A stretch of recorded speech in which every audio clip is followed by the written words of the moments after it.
vereadora Cineide, eu conversei essa semana com a professora, que é sua amiga, e ela lamentou a forma, e como foi dito aqui, de professora sentada. Porque, mesmo tendo duas professoras na sala de educação infantil, principalmente, não dá para uma ficar sentada. E eu agora estive no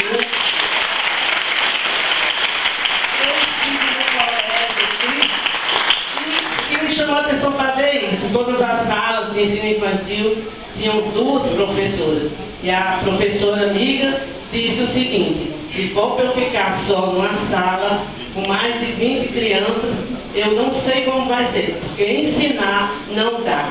Não dá para ensinar a 20 e tantos alunos uma professora só. Ela lamentou muito isso, me disse até que tinha vontade de ir embora, porque sabia que não suportava ficar só numa sala de aula.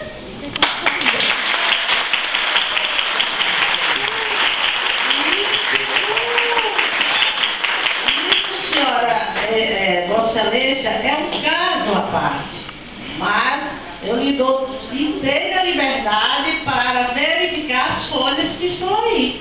Se estão registradas em folha, não é mentira. Não é mentira. Agora, que se pode corrigir, pode. Viu? Mas que existe, existe. Lamento, porque me parece coisa de política, mas é preciso que a gestão se arvore de raciocínio e de responsabilidade para não deixar que isso aconteça. Somente isso. Obrigada.